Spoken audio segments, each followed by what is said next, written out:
Nkunku, c'est donc le 5e forfait, il ne disputera pas de mondial. Et d'autres également, alors que leur présence ne souffrait d'aucune inquiétude. Maignan, Kimpembe, Kanté, Pogba et donc Nkunku.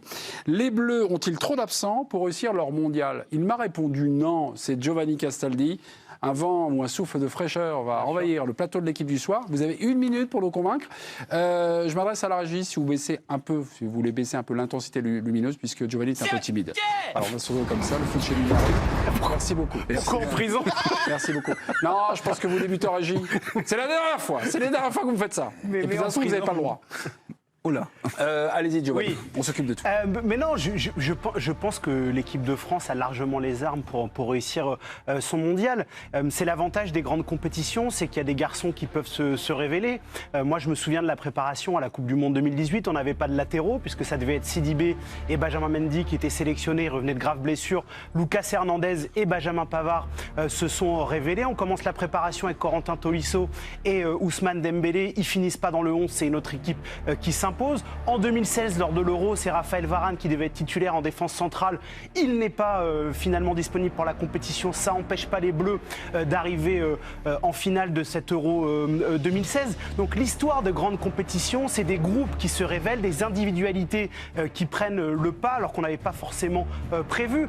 Moi, je suis désolé, mais quand je vois les absents qu'il y a, oui, c'est problématique pour Presnel Kimpembe parce qu'on ne sait pas dans quel état sera Konaté ou Upamecano. Mais rien ne nous dit qu'ils ne vont pas être performants. Si on prend 2018 par exemple, qui attendait Samuel Umtiti à ce niveau-là? Ok, mes amis. Vous êtes-il convaincus, chers téléspectateurs, compte Twitter de l'équipe du soir? Giovanni, je vais vous mettre au centre de l'arène et je vais faire un tour du côté des chroniqueurs. Ils vous ont écouté. Est-ce que vous les avez convaincus? J'espère. Guillaume Dufy. Il a été brillant. Je n'avais pas besoin d'être convaincu. Ah, ok, mais brillant. Convaincu ou pas par la minute? Convaincu, mais après pour d'autres raisons aussi. D'autres raisons? Ok. Yvan? Oui, convaincu. On a suffisamment de joueurs pour arriver à faire quelque chose à cette Coupe du Monde. Et enfin, Jean-Marc? Oui, non, moi. Oui ou non, déjà? Non, je suis du même avis, que lui, parce qu'en fait, ce qui est intéressant, d'abord, nous déjà, la France, on a parmi les meilleurs joueurs du monde, et qui jouent beaucoup à l'étranger. Et après, c'est surtout comment, quand tu es coach, comment tu arrives à créer des complémentarités. Et comment tu arrives à créer des protocoles de jeu. Et ça, c'est très, très important. Et quelque part, par rapport aux joueurs que nous avons derrière, ils vont certainement, par rapport à ça, ils vont certainement se dépasser et faire des efforts très, très importants. Et moi, je ne suis pas du tout contrarié ou l'idée que, certes, il y a des blessés, certes, c'est désagréable, mais je pense que nous, on est capable, effectivement, avec les autres joueurs, d'être à la hauteur. Ce serait bien qu'on en arrête d'en parler d'ailleurs, des absents. Ah ouais? Ils sont pas là, quoi. Ouais, voilà. enfin, c'est un peu l'actu quand même. Mais oui, non, mais c'est fini déjà. C'est fini pour lui. C'est cruel, c'est le sport de haut niveau. Oui. Mais c'est fini. Il faut passer à autre chose. Oui, il fera pas la Coupe du Monde. Il fera certainement. Il est encore très jeune. Celle dans 4 ans. C'est terminé. Voilà. Il y a 26 joueurs. Deschamps en a rappelé un hier. Et comme dit fort justement Yvan, on n'arrête pas de se vanter d'avoir les meilleurs joueurs du monde qui évoluent dans les plus grands clubs du monde. C'est ça. Donc il y a aucun problème. Tout à fait, c'est ça. Avant l'Euro 2021, on avait la meilleure équipe du monde. On est sorti en 8e contre les Suisses. Il y avait tout le monde de dispo et on a été lamentable. Juste, on va aller faire un tour du côté de Sébastien Tarago. Donc, je vous conseille de parler des présents, mon cher Sébastien. Sinon, Guillaume va rentrer dans l'art. Vous les trouvez pas un peu optimistes, nos chroniqueurs de l'équipe du soir, Sébastien? Je suis pas optimiste. Attends. Mais si, mais je les connais. C'est parce qu'ils veulent pas de problème avec le staff de l'équipe de France. C'est pour ça. Ou surtout qu'on leur rappelle leurs propos dans 3 semaines ou un mois. Et puis Jean-Marc fait partie de la grande famille du football français, évidemment. Mais franchement, je les trouve très optimistes. C'est-à-dire que on nous explique que N'Golo Kanté, faut pas en parler, c'est pas grave, ok. Paul Pogba, faut pas en parler, c'est pas grave, ok. Raphaël Varane, il a un orteil de valide, c'est pas grave, pas de souci. Karim Benzema, il a pas joué depuis un mois, j'exagère à peine, c'est pas grave, pas de souci. Si, je trouve que c'est des soucis. Et là, pour l'instant, on va à l'inverse de tout ce que voulait faire Didier Deschamps, c'est-à-dire qu'il voulait surtout qu'on ne parle pas de cadre qui serait pas en mesure de jouer le premier match.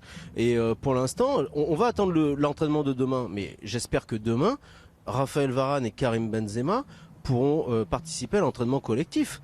Parce que là, c'est plus possible. En fait, Karim Benzema, il a dit hier à Johan Mikou qu'il était en pleine forme et qu'il n'avait plus aucune gêne. Et il a tellement pas de gêne qu'il s'entraîne toujours pas avec les copains. Donc à un moment, il va falloir revenir sur le terrain quand même.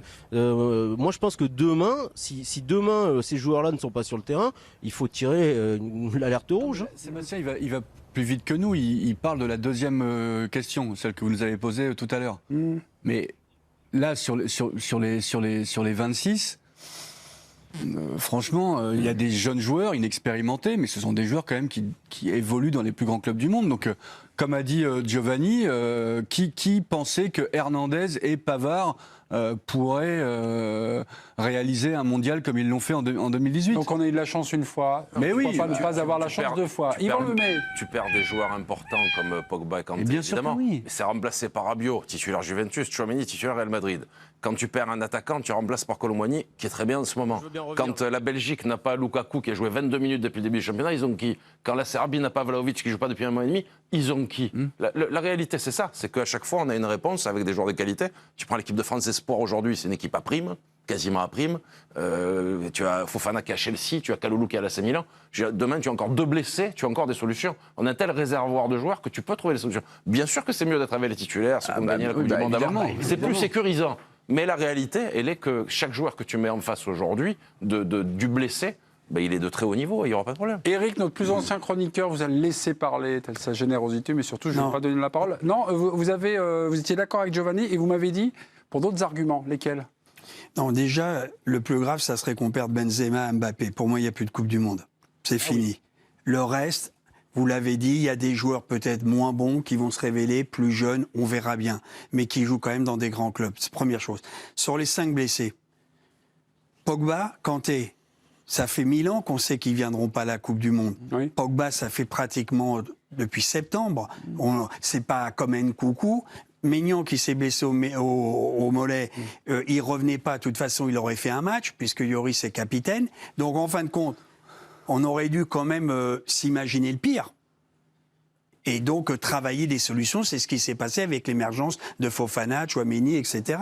Mais il ne faut pas paniquer. Moi, après, bien sûr que je me pose des questions. On n'aura pas la meilleure équipe de France.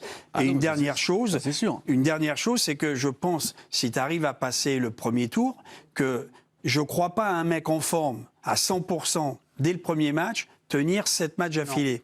Donc, en fin de compte, si tu es pas non plus à 30% sur un cylindre, mais si tu es au moins 60-70, et même si tu démarrais pas sans Varane et Benzema qui serait sur le banc, ou un des deux remplaçants, j'en sais rien, c'est pas la fin du monde. Si ils nous mentent pas. Ça veut dire si le staff nous cache pas des choses, enfin le staff médical, parce que la vraie question elle est là, c'est qu'à un moment donné, il faut quand même les voir en action et avoir un horizon avec eux.